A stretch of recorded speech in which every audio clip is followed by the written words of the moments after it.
Welcome to the Cyber Center for Biblical Studies. Hi, my name is Herb Bateman.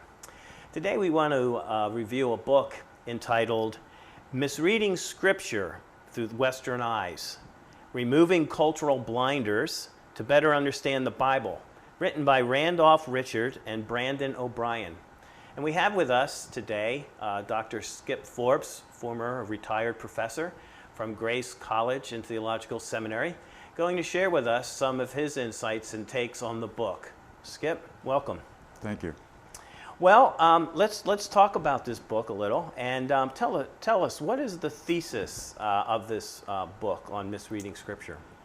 This book is about how easily we misread our own assumptions when we pick up a book, and we're not self-aware of our own cultural givens when we go read another book. It's really interesting. This is probably one of the first books I've seen like this in a while.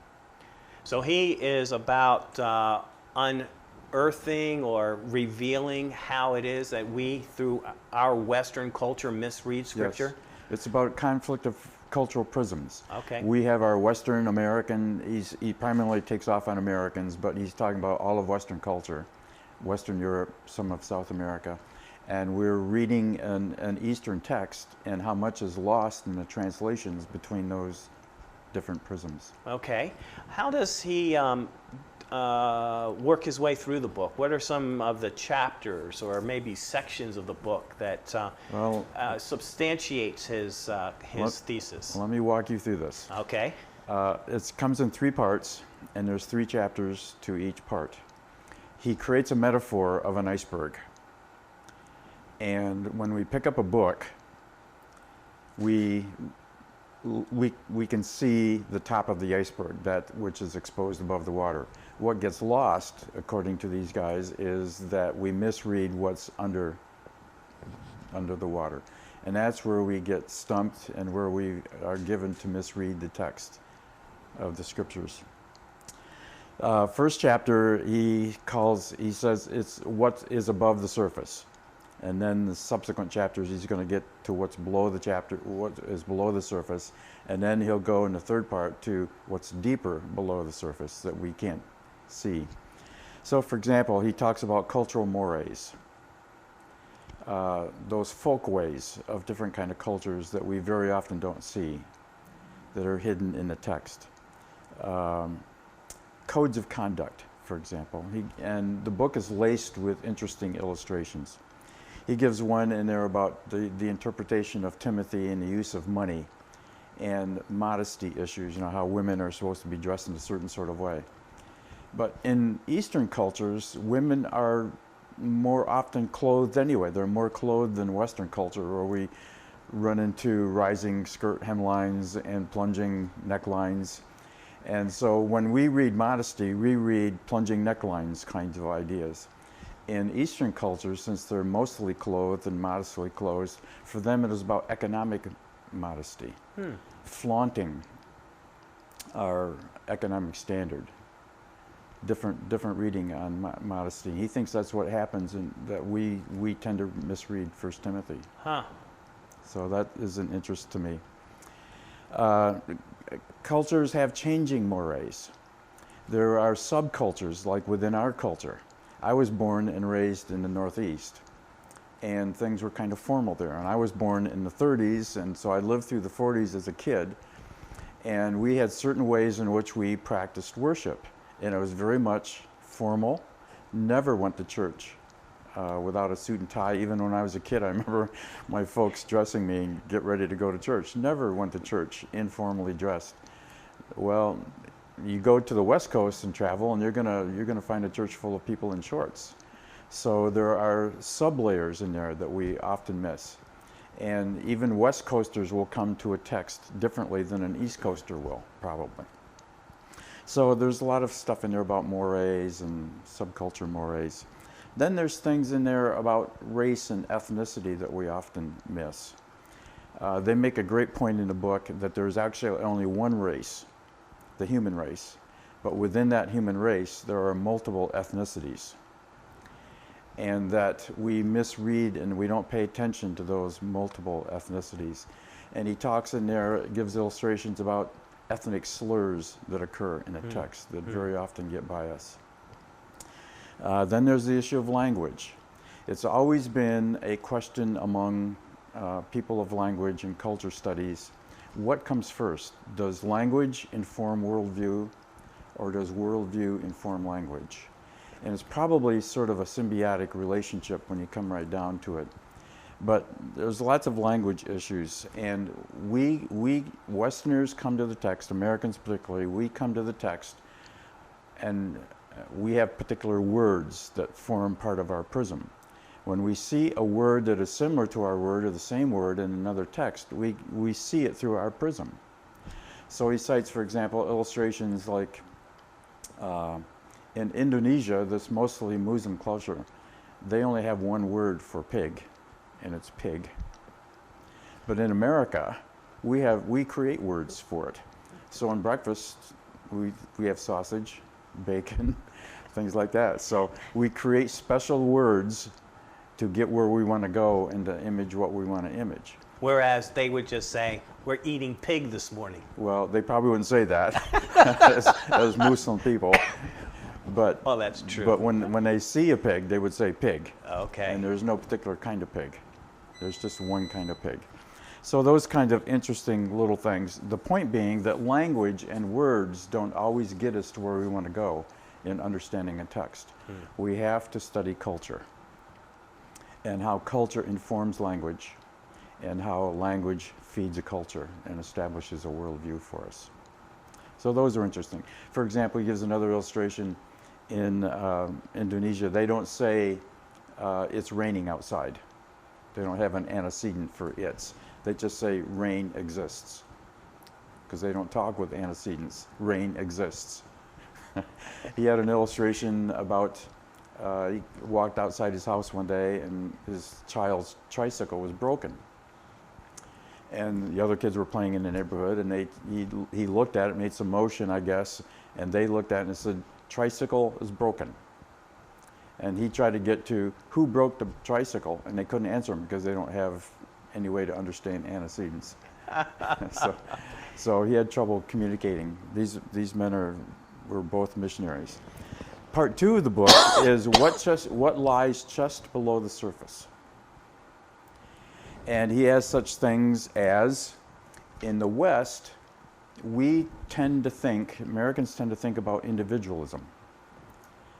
In the East, they tend very often to think about community. So family is very important to them. He has this interesting thing. My wife, in her current situation with cancer, she has made Psalm 23 her passage that she just lives by. And it's about a journey that ends up with God and his home. The Khmu people of Laos translate Psalm 23 this way: "The great boss is the one who takes care of my sheep. I don't want to own anything. The great boss wants me to lie down in the field. He wants me to go by the lake. He makes my good spirit come back. Even though I walk something called the valley of the shadow of death, I do not care. You are with me. You use a stick and a club to make me comfortable. You make a piece of furniture right in front of my eyes while my enemies watch. You pour grease on my head. My cup has too much water in it, therefore it overflows. Goodness and kindness will walk single file behind me all the days of my life, and I will live in the hut of the great boss until I die and am forgotten by my tribe." Now, their interpretation of Psalm 23 is that when they die, they don't go anywhere. They go into the ground with their tribe and their ancestors. It is inconceivable to people in Laos to leave their tribe and go anywhere. Interesting. So their take on Psalm 23 is quite a bit different from our kind of reading. And their point is that it should make us ask questions. They will say when they get to their conclusion, We need to learn how to read the Bible with other people from other cultures, not just read it through the prism of Westerners. I like that concept. It rings true with me.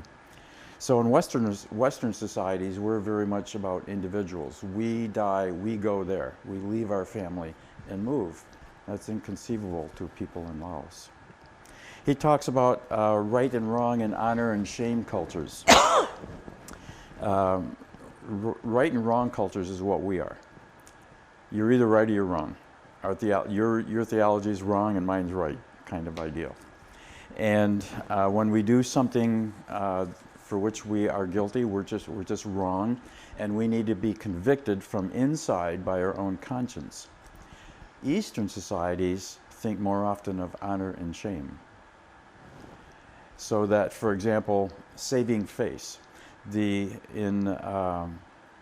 definition of saving face is in Thailand is to tear someone's face off so they appear ugly before their families and community. The point is to break people down and humiliate them in a way to get them to change their behavior. That's why in most Eastern countries they don't send people to jail for certain kinds of crimes.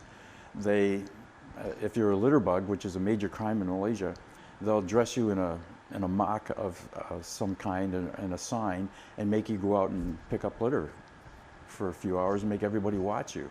And that's what makes you change your behavior. So that's a little different take on it.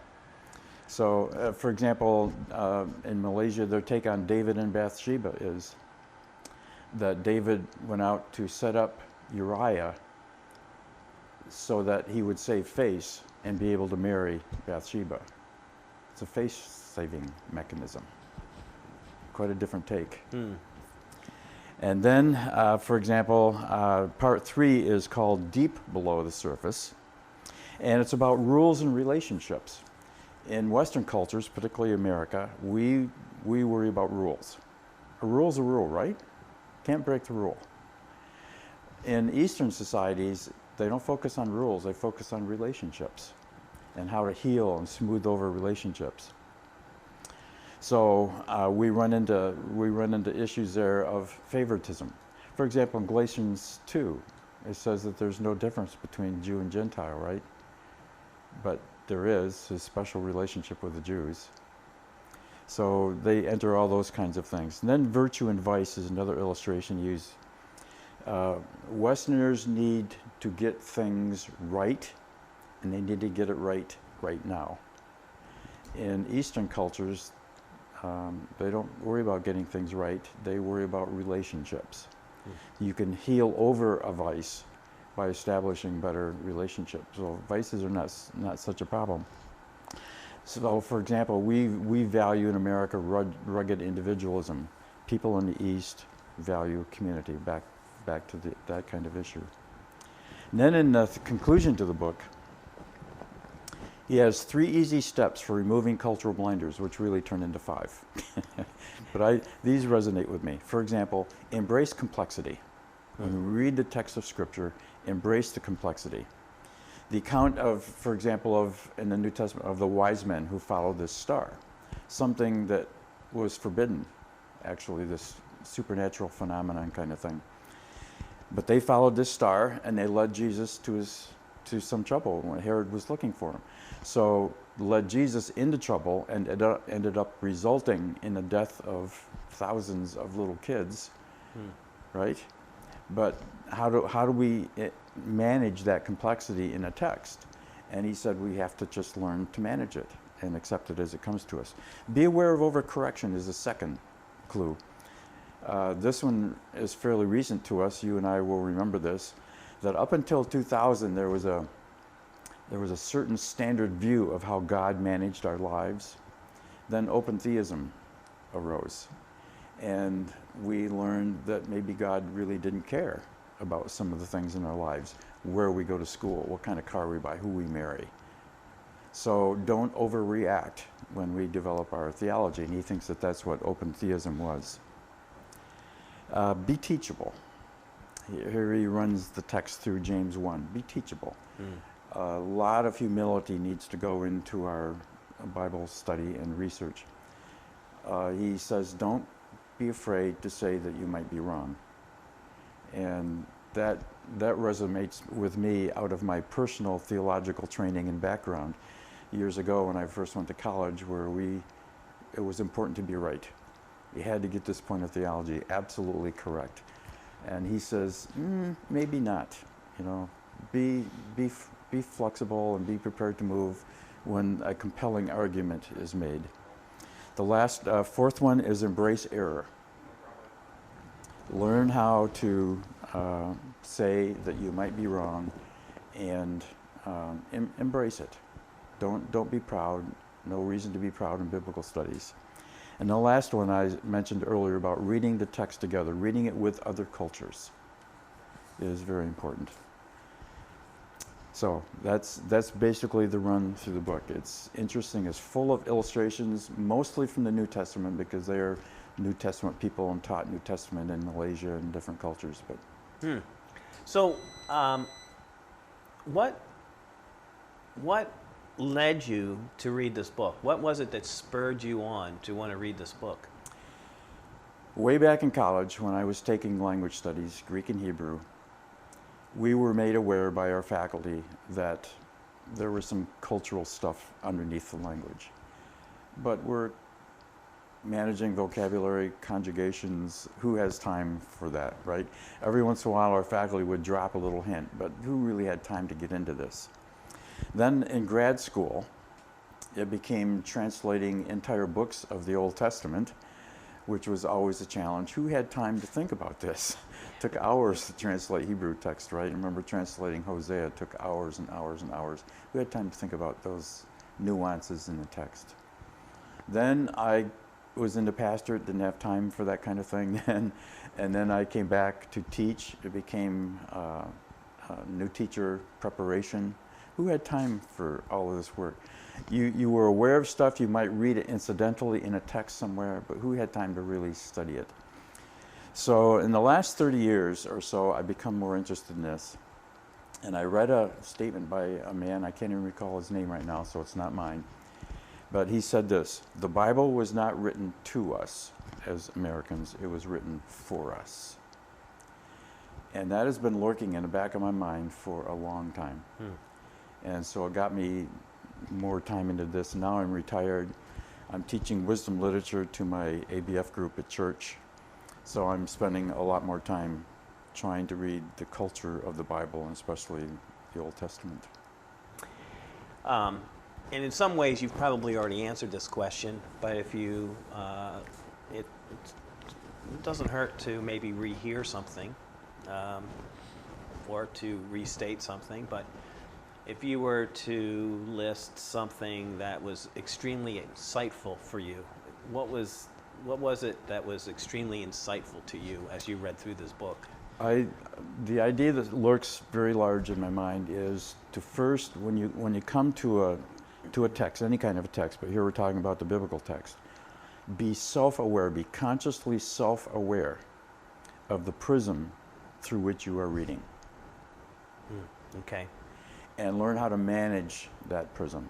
Acknowledge it, but manage it, and just understand that you're reading a text from another culture.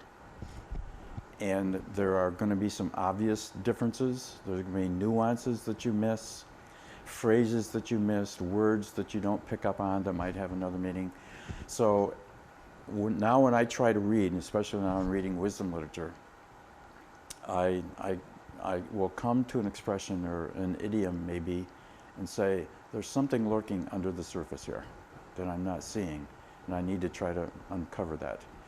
Difficult, sometimes I don't get it done, but be consciously self-aware of the prism through which you read.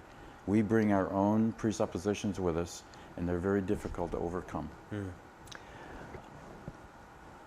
You know, whenever I read a book and I get through it, there are sometimes I wish they may have covered something else, or that maybe they would have developed a little further a situation or an aspect in the book. Did you find that in this book? Was there anything you wish they would have covered? I have been made more conscious in my later teaching years about the idea of covenant in the Old Testament. Now, we know that there were covenants, the Noahic covenant, Abrahamic, and all the rest. But to get below those titles and those specific covenants, to understand the relationship, the covenantal relationship between God and his chosen people. And I wish that they had developed more Old Testament, but I also understand that they are basically New Testament people, as I take it.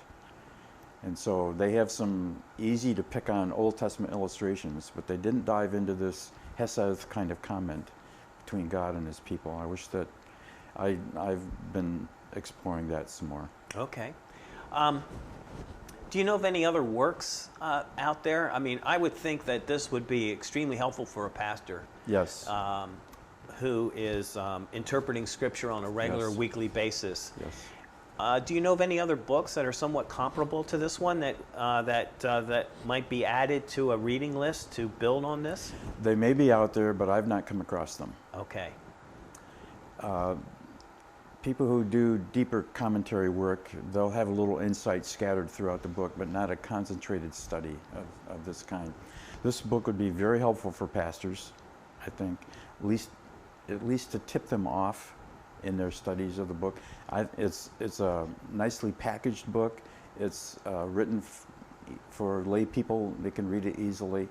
So I would recommend it for lay people and pastors, especially younger pastors who are just getting started. Okay. Well, Skip, thank you so very much for sharing with us this book. And thank you for joining with us. And I trust that you might add this to your library. Certainly a worthwhile read for men and women who study Scripture on a regular basis and teaches it within a Western culture. In the meantime, I trust that you will walk with the King and be a blessing to all those that you may come in contact with. Thank you.